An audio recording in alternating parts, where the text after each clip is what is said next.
Hello friends, કેમ છો બધા? Welcome to NCK diaries.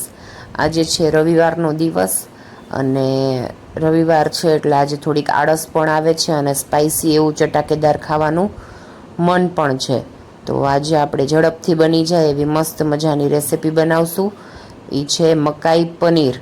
તો બપોરનો ટાઈમ થઈ ગયો છે તો આપણે ચાલો મકાઈ પનીરની રેસિપી સ્ટાર્ટ કરીએ. તો ચાલો આપણે સૌપ્રથમ મેં જીરા રાઈસ મૂકી દીધા છે. જો મસ્ત રાઈસ થાય ત્યાં આપણે બીજા ગેસ ઉપર મકાઈ બાફવા મૂકી દઈશું. તો મેં 1.5 થી 2 ગ્લાસ પાણીમાં 1 ચમચી મીઠું નાખી અને 2 નંગ જેટલી મકાઈને બાફવા મૂકી દીધી છે.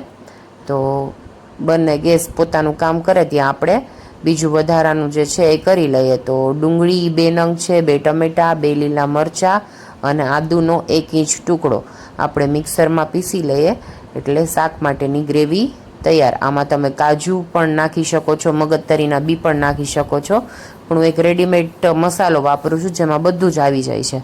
તો ચાલો આપણે ગ્રેવી કરી લઈએ.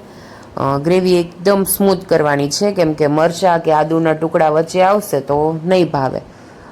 અને જે ગ્રેવી આવે છે તેમાં ટોટલી બધો જ મસાલો આવે છે. જાનકી કંપનીની ગ્રેવી છે. આપણે કોઈ પ્રમોશન નથી કરતા, પણ અમે પર્સનલી ઘરમાં કોઈ પણ પંજાબી શાક બનાવવું હોય તો આ જ ગ્રેવી યુઝ કરીએ છીએ, જોઈ શકો છો. તો એમાં જે રો મસાલો આવે છે તેને 2 થી 3 ઘૂંટ જેટલું પાણી હોય એમાં એડ કરી અને એકદમ મિક્સ કરી લઈશું. જો ઉપરથી શાકમાં નાખશું તો ગાંઠા વળી જશે, એટલે આપણે પહેલાં જ એની ગ્રેવી એકદમ જે પતલી હોય તે કરી લઈએ એટલે શું મસાલો બળે પણ નહીં અને એના ગાંઠા પણ ન પડે. તો જો એક સાઈડ આપણી આદુ મરચાં ટમેટાની પ્યુરી રેડી છે અને બીજી બાજુ આપણે આ મસાલાની ગ્રેવી કરી લીધી છે. હવે એક પેનમાં મોટા 2 થી 3 ચમચા આપણે તેલ લઈ લેશું અને તેલ એકદમ ગરમ થઈ જાય ત્યાં સુધી આપણે બધી તૈયારી કરી લેજો. તો આપણે મસાલો રેડી કરી લીધો છે, પનીર, 2 જાતની ગ્રેવી, સલાડ માટે બધું તૈયાર કરી લીધું છે અને મકાઈ પણ બફાઈ ગઈ છે તો એ પણ આપણે દાણા કાઢી લીધા છે. હવે તેલ ગરમ થઈ ગયું છે તો આપણે પનીરને મીડિયમ ગેસ ઉપર 2 થી 5 મિનિટ થવા દેશું કે એકદમ કડક પણ ન થાય અને અંદરથી પોચું રહે એ પ્રમાણે. જો મીડિયમ ગેસે પનીર આપણે ફ્રાય થાય છે ત્યાં આપણે સલાડ સુધારી લઈએ. તો જો ડુંગળી છે, ટમેટાં છે અને કાકડી છે અને લીલા મરચાંને બધું આપણે તળી લીધું છે. તો ચાલો આપણે સલાડ સુધારી લઈએ. તમે પંજાબી શાક કઈ રીતે બનાવો છો અને તમારું ફેવરેટ પંજાબી શાક કયું છે તે મને કોમેન્ટ કરીને જરૂર જણાવજો. અને આ એક એવું શાક છે જે આપણે 5 થી 10 મિનિટમાં કોઈ મહેમાન આવ્યા હોય અથવા આપણને મન થયું હોય તો આપણે બનાવી શકીએ. નકર ઘરે બધી ગ્રેવી બનાવવા બેસીએ તો 1-1.5 કલાક જેટલી પ્રિપરેશનનો ટાઈમ વયો જાય છે. આ મસાલામાં આપણે મીઠું પણ એડ કરવાનું નથી. આપણે જે વધારાનું જે સલાડ કે કાંઈ પણ એડ કરીએ છીએ અંદર એના ભાગનું કદાચ મીઠું નાખવું હોય તો નાખીએ. નકર હું મરચું ને ધાણા જીરું ને એવું થોડું ઘણું એડ કરું છું. નકર આપણે કાંઈ પણ એડ ન કરીએ તો પણ ચાલે છે અને ખૂબ જ મસ્ત સ્વાદ આવે છે.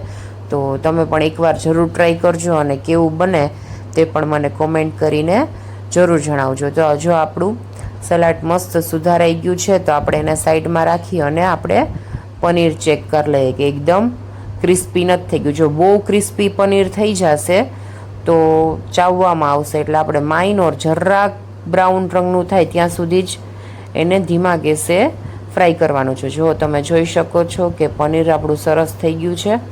તો આપણે એને એક ડીશમાં કાઢી અને સાઈડમાં થોડી વાર માટે મૂકી દઈએ. ત્યાં આપણે ગ્રેવીની તૈયારી કરી લઈએ. જો કે ઓલમોસ્ટ બધું રેડી જ છે. ભાત આપણા થઈ ગયા છે, મકાઈ બફાઈ ગઈ છે, રોટલીનો લોટ બંધાઈ ગયો છે એટલે આપણે ફટાફટ શાક વઘારાઈ જાય એટલે જમવા બેસી જાય.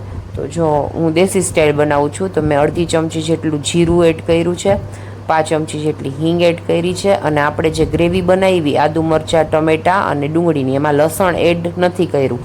મારી પાસે લસણની ચટણી ઓલરેડી પડી હતી તો મેં અડધી ચમચી જેટલી લસણની ચટણી એડ કરી અને ટમેટાં ડુંગળીની ગ્રેવી જે છે એ એડ કરી દીધી છે. એને 2 થી 5 મિનિટ એકદમ તેલમાં મસ્ત રીતે મિક્સ કરી લેશું અને પછી આપણે જે મકાઈ બાફી છે તે એડ કરી લેશું. મેં અત્યારે 1 નંગ મકાઈ એડ કરી છે. આપણે 2 બાફીથી પણ અડધી જ મકાઈને નાખેલી છે. અને મકાઈ અને ગ્રેવી એકદમ બરાબર મિક્સ કરી અને આપણે 5 થી 7 મિનિટ મીડિયમ ગેસ ઉપર ગેસને લુયાને ઢાંકી દેશું. એટલે શું, બધી જે કચાશ હોય, ટમેટા જે કાચા લાગે તે એકદમ પાકી જાય અને ગ્રેવીમાંથી તેલ છૂટું પડી જાય ત્યાં સુધી આપણે એને મીડિયમ ગેસે રાખવાનું છે. ત્યાં સુધી આપણે ફટાફટ રોટલી કરી લઈએ. તો ચાલો આપણે રોટલી કરી લઈએ, ત્યાં આપણી ગ્રેવી પણ થઈ જાય એટલે ફટાફટ આપણે જમવા બેસી જાય. જો તમને રેસીપી ગમી હોય તો લાઇક, શેર અને સબસ્ક્રાઈબ કરજો. કંઈ સજેશન હોય તો કોમેન્ટ કરી અને જરૂર જણાવજો. તમે કઈ રીતે બનાવો છો તે પણ કોમેન્ટ કરી અને જરૂર જણાવજો. તો ચાલો આપણે ફટાફટ રોટલી કરી લઈએ, ત્યાં સુધી ગ્રેવી મસ્ત પાકી જાય અને તેલ છૂટું ન પડે ત્યાં સુધી આપણે મીડિયમ ગેસે ગ્રેવીને એકદમ સાતળવા દેશું. નકર શાક જે છે આપણું સાવ કાચું લાગશે અને આનો સ્વાદ એકદમ બહાર જેવો જ લાગે છે. અને મેં જો ખાલી 1 કે 2 લીલા મરચાં એડ કર્યા હતા ને હવે આપણે અડધી ચમચી જેટલું જ મરચું એડ કરવાનું છે, કેમ કે આમાંથી તીખાશ છે, પછી સોલ્ટ છે, બધું એડ કરેલું હોય છે. જો મસ્ત તમે જોઈ શકો છો આપણી રોટલી થઈ ગઈ છે અને ગ્રેવીમાંથી એકદમ તેલ છૂટું પડી ગયું છે. હવે આપણે જે ઓલો મસાલો છે એ પાણીમાં એડ કર્યો તો એ મસ્ત સરખો થઈ ગયો છે. એને જો આપણે ગ્રેવીમાં એડ કરી અને મસ્ત બધું મિક્સ કરી અને 5 થી 7 મિનિટ ચડવા દેવાનો છે, કે મસાલો એકદમ ચડી જાય ત્યાં સુધી આપણે ગ્રેવીને હલાવવાનું છે. હવે જો 5 ચમચી જેટલી હળદર, અડધીથી પોણી ચમચી જેટલું, તમે જેટલું તીખું ખાઈ શકતા હોય તેટલું મરચું, અને કદાચ ન નાખો તો પણ ચાલે, અને 1 થી 1.5 ચમચી જેટલું મેં અત્યારે ધાણા જીરું લીધું છે. તો બધા મસાલાને એકદમ મિક્સ કરી અને સારી રીતે ચડી જાય ત્યાં સુધી આપણે એને હલાવશું અને ચડવા દેશું. હવે જો બધું એક સરખું મિક્સ થઈ ગયું છે, ઉપરથી તેલ પણ છૂટું પડે છે, એટલે આપણે 2 મિનિટ થઈ ગઈ છે ઓલરેડી. એટલે હવે આપણે તેમાં એડ કરશું 1 ચમચી જેટલી મલાઈ. અત્યારે મેં ઘરની જ મલાઈ લીધી છે, તમે બહારની પણ લઈ શકો. તો જો મલાઈને એકદમ આપણે મિક્સ કરી લેશું કે એકદમ મેલ્ટ થઈ જાય. પછી આપણે પનીરના પીસ એડ કરી અને 2 થી 5 મિનિટ એને ઢાંકી અને રાખશું, એટલે ઉપર તેલ છૂટું પડી જાય અને બધું એક સરખું મિક્સ થઈ જાય. તો હું આ રીતે શાક બનાવું છું, તમે કઈ રીતે બનાવો છો મને કોમેન્ટ કરી અને જરૂર જણાવજો. તો જો આપણું શાક તૈયાર છે અને ઓલમોસ્ટ બધી રસોઈ તૈયાર છે.